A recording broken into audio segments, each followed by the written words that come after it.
नमस्कार। कृषि पत्रिकामा यहाँलाई हार्दिक स्वागत छ। हामी कृषि पत्रिका मार्फत विभिन्न जानकारीमूलक भिडियोहरू लिएर आउने गर्दछौँ। आज हामीले यहाँहरूको लागि लिएर आएका छौँ काजु खेती सम्बन्धी जानकारीमूलक भिडियो। काजु एक प्रकारको रुखमा फल्ने फल हो। काजुलाई ड्राई फ्रुटको लागि निकै लोकप्रिय मानिन्छ। काजुलाई खानामा प्रयोग गरिनुका साथै धेरै प्रकारका मिठाईहरू बनाउन र सजाउन पनि प्रयोग गरिन्छ भने काजुलाई पिसेर काजु कटलीको मिठाई बनाउन पनि प्रयोग गरिन्छ। यसबाहेक मदिरा बनाउन पनि काजुको प्रयोग गरिन्छ। त्यसैले काजुको बाली व्यावसायिक रूपमा ठूलो मात्रामा उत्पादन हुने गरेको छ र यो ठूलो निर्यात व्यवसाय मध्ये पनि पर्दछ। काजुमा धेरै प्रकारका पोषक तत्त्वहरू पाइन्छ जुन मानव स्वास्थ्यका लागि निकै लाभदायक हुन्छ। काजुका रुखहरू 14 देखि 15 मिटर अग्लो हुन्छ। यसको रुखले बाली दिन 3 वर्ष लाग्छ। काजु बाहेक यसको बोक्रा पनि प्रयोग गरिन्छ। यसको बोक्राबाट पेन्टहरू तयार हुन्छन्। अहिले किसानका लागि काजु खेती निकै फाइदाजनक साबित भइरहेको छ। काजु खेतीको सुरुवात पहिलो पटक ब्राजिलमा भएको थियो। यो उष्णकटिबन्धीय स्थानहरूमा राम्रोसँग बढ्छ। सामान्य तापक्रम भएको ठाउँमा यसको खेती गर्नु राम्रो मानिन्छ। काजु खेती समुद्र सतहबाट 750 मिटरको उचाइमा गर्नुपर्छ। फलफुल उत्पादनका लागि यसको बालीलाई चिसोबाट जोगाउनुपर्छ किनभने चिसोका कारण यसको उत्पादनमा असर पर्छ। काजु खेतीको लागि उपयुक्त माटो समुद्री सतहको रातो लेटराइट माटो यसको बालीको लागि राम्रो मानिन्छ भने यसबाहेक यसको खेती धेरै प्रकारको माटोमा राम्रो हेरचाह गरेर गर्न सकिन्छ। काजु खेतीको लागि मौसम र तापमान काजु खेतीमा उष्णकटिबन्धीय हावापानी उत्तम मानिन्छ र तातो र आर्द्र हावापानी भएका ठाउँहरूमा यसको उत्पादन धेरै राम्रो हुन्छ। काजु बालीलाई बढी वर्षा चाहिन्छ। यसको बिरुवा राम्रोसँग बढ्नको लागि 600 देखि 4500 मिलिमिटर वर्षा आवश्यक पर्छ। काजु बालीमा सामान्यभन्दा बढी चिसो र गर्मी हुँदा उत्पादनमा असर पर्छ। यसका साथै हिउँदमा पर्ने चिसोले पनि बालीलाई नोक्सान पुर्याउँछ। सुरुमा यसको बिरुवालाई 20 डिग्री तापमान चाहिन्छ। त्यसपछि जब बिरुवाहरूमा फूलहरू देखा पर्न थाल्छन् तब तिनीहरूलाई सुक्खा मौसम चाहिन्छ। जब यसको फल पाक्न थाल्छ तब 30 देखि 35 डिग्री तापमान उपयुक्त हुन्छ। तापक्रम बढी भएमा फलफुलको गुणस्तरमा ह्रास आउनुका साथै फलफुल भाँचिने जोखिम बढ्न सक्छ। काजुका प्रजातिहरू बीपीपी एक प्रजातिको बिरुवा। यस प्रकारको खेती प्राय पूर्वी तटीय क्षेत्रमा गरिन्छ। यस प्रजातिको बिरुवाले प्रति वर्ष 15 किलोग्राम काजु उत्पादन गर्छ।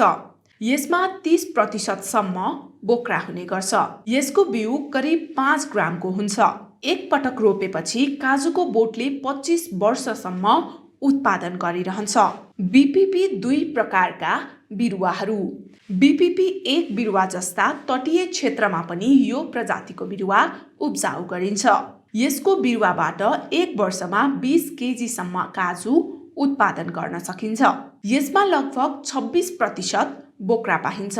यसबाहेक बीपीपीका 3, 4, 5, 6 जात पनि पाइन्छ जुन सामान्य तापक्रम र वातावरणमा उब्जाउ हुने भए पनि सबै जातको उत्पादन फरक हुन्छ जुन उत्पादन अनुसार रोपिने गरिन्छ।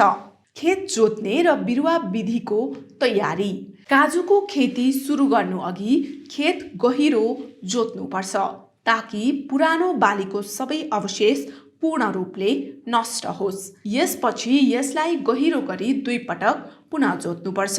त्यसपछि खेतको माटो मिलाएर खेतमा रोटाभेटर चलाएर समतल बनाई समान दूरी राखेर पंक्तिमा खाडलहरू बनाउनुपर्छ।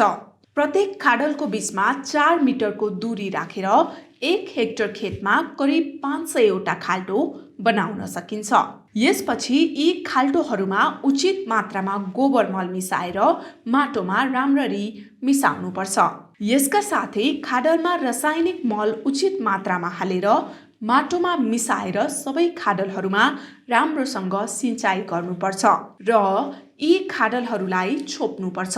काजुको बिरुवा तयार गर्न यसको बिउ सिधै खेतमा पनि रोप्न सकिन्छ। यसको बिरुवाले 6 देखि 7 वर्षपछि फल दिन थाल्छ। यसका लागि यसको बिरुवा कलमी गरेर तयार गर्नुपर्छ। यदि तपाईँ चाहनुहुन्छ भने नर्सरीबाट पनि यसको बिरुवा खरिद गर्न सक्नुहुन्छ र तिनीहरूलाई रोप्न सक्नुहुन्छ। यसको बिरुवा कलमी विधि प्रयोग गरेर घरमै पनि तयार गर्न सकिन्छ। यसका लागि भने काजुको बिउ रोपेर 2 वर्ष कुर्नुपर्छ। कलम बनाउन प्रयोग गरिने बिरुवा लगभग 2 वर्ष पुरानो हुनुपर्छ। यसपछि काजुको बिरुवा जराभन्दा अलि माथि काटेर जङ्गली बोट बिरुवा लगाउनुपर्छ। बिरुवाको राम्रो वृद्धिको लागि तिनीहरूलाई खेतमा रोप्नुपर्छ। कलम लगाएको बोटले 3 वर्षपछि फल फलाउन थाल्छ। बिरुवा रोप्ने सही तरिका र सही समय। काजुको बिरुवा खेतमा रोप्नुभन्दा 1 महिना अघि खाडलहरू तयार गरिन्छ। यसपछि खाडलमा बिरुवा रोप्नु अघि खाडलमा रहेको झारपातलाई हटाउनुपर्छ। त्यसपछि यी खाडलहरूमा बिरुवा रोप्नुपर्छ र पछि त्यसलाई चारैतिरबाट राम्ररी छोप्नुपर्छ। वर्षायाममा काजुको बिरुवा रोप्न प्रारम्भिक सिँचाइको आवश्यकता पर्दैन।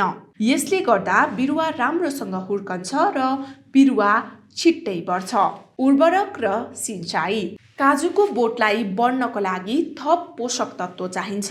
यसका लागि यसको बिरुवालाई उचित मात्रामा मल दिनुपर्छ। बिरुवा रोप्नु अघि खाडल तयार गर्नुपर्छ। खाडल तयार गर्दा गाईको गोबर मलले खाडल भर्ने साथै आधा किलो एनपीके माटोमा मिसाउने। यो सम्पूर्ण प्रक्रिया बिरुवा रोप्नुभन्दा 1 महिना अघि गरिन्छ, जसले गर्दा माटोले राम्रो पोषक तत्त्व पाउँछ। वर्षायाममा काजुको बिरुवा रोप्दा पहिलो सिँचाइको आवश्यकता पर्दैन। वर्षायाम सकिएपछि जाडो मौसममा 10 देखि 12 दिनको अन्तरालमा सिँचाइ दिनुपर्छ। यस्तै गर्मी मौसममा बिरुवालाई प्रत्येक 3-4 दिनमा सिँचाइ दिनुपर्छ। बिरुवामा फूल आउन थालेपछि पानीको मात्रा घटाउनुपर्छ ताकि फूल झर्ने खतरा नहोस्। काजु खेतमा झारपात नियन्त्रण। झारपात नियन्त्रण गर्न काजु खेतमा गोडमेल गर्नुपर्छ। खेतमा बिरुवा रोपेको 1.5 देखि 2 महिनापछि पहिलो गोडमेल गर्नुपर्छ। यसपछि जब समय समयमा खेतमा झार देखिन्छन् तब तिनीहरूलाई हटाइदिनुपर्छ। काजु बाली तयार हुन 3 देखि 4 वर्ष लाग्ने भएकाले किसानले चाहेमा 4 मिटरको दूरीमा रोप्ने काजुको बिरुवाको बीचमा दाल र तरकारी खेती गरेर थप आम्दानी पनि गर्न सक्छन्। काजु बिरुवामा लाग्ने रोगहरू र तिनीहरूको रोकथाम। काजुको बोटमा धेरै प्रकारका रोगहरू पनि देखिन्छन्, जसलाई रोक्न नसके बालीमा धेरै नोक्सान हुन सक्छ, जसले गर्दा उत्पादनमा समेत असर पर्न सक्छ। रोग र यसको रोकथाम बारे जानकारी निम्न अनुसार छन्। स्टेम बोरर रोग। यस रोगको सुरुवातका कारण बिरुवा र फलफुल दुवैमा धेरै क्षति हुन्छ। स्टेम बोररको लार्भाले बिरुवाको डाँठलाई भित्रबाट खाई बाहिर खोक्रो पारेर नष्ट गर्छ। यस रोगको रोकथामका लागि बिरुवाको डाँठमा प्वाल देखा पर्दा प्वालहरूमा माटोको झोल वा मट्टीतेलमा भिजाएको कपास लगाउनुपर्छ, जसका कारण भित्र पसेको किरा भित्रै मर्ने गर्छ। क्याटरपिलर किट रोग। यस रोगको सुरुवातका कारण पातहरूमा कालो दाग देखा पर्छ। यो बिस्तारै आकारमा बढ्दै जान्छ, जसका कारण पातहरू सुक्छन् र नष्ट हुन्छन्। सुट क्याटरपिलरको लार्भाले बिरुवाको पातहरूमा सिधै आक्रमण गर्छ, जसका कारण बिरुवा बढ्न छाड्छ। यस प्रकारको रोगबाट बच्न बोटमा निमको तेल छर्कनुपर्छ। रुट बोरर रोग। यो रोग बिरुवाका लागि बढी हानिकारक हुन्छ। यस रोगका किराले बिरुवाको जरा खाई नष्ट गर्छ, जसका कारण बिरुवा सुक्न थाल्छ र केही समयपछि नष्ट हुन्छ। यो रोगबाट बच्न बिरुवामा मेटारहिजियम स्प्रे गरिन्छ। काजुको उत्पादन। काजु बिरुवा रोपेको 3 वर्षपछि फुल्न थाल्छ र फुलेको 2 महिनापछि फल तयार हुन्छ। काजु हेर्दा मृगौलाको आकारको हुन्छ। फल पाकिसकेपछि रातो पहेँलो रङका फूलहरू देखिन थाल्छन्। काजुको दाना विषालु हुन्छ। तिनीहरू प्राविधिक प्रक्रियाद्वारा खान योग्य बनाइन्छ। सबैभन्दा पहिले तिनीहरूको फलहरू क्रमबद्ध गरिन्छ र घाममा राम्रोसँग सुकाइन्छ। त्यसपछि तिनीहरूलाई प्रशोधन गरिन्छ र खानको लागि तयार गरिन्छ। काजु बालीमा उत्पादनको बारेमा कुरा गर्दा यसको बिरुवा एक पटक रोपेपछि धेरै वर्षसम्म उत्पादन दिन्छ। यसको बिरुवा रोप्दा धेरै खर्च हुन्छ। 1 हेक्टर जमिनमा करिब 500 बिरुवा रोप्न सकिन्छ। एक बिरुवामा 20 केजी काजुबाट 1 हेक्टरमा करिब 10 टन उत्पादन लिन सकिन्छ। काजु प्रशोधन खर्च बढी भए पनि काजुको बजार मूल्य पनि निकै राम्रो छ। प्रशोधनपछि खाने काजुको बजार मूल्य गुणस्तरका आधारमा रु 700 देखि बढी हुन्छ। यसलाई प्रति किलो 500 रुपैयाँसम्म थोकमा बेच्न पनि सकिन्छ, जसले गर्दा किसानले एउटै बालीमा धेरै नाफा पनि कमाउन सक्छन्।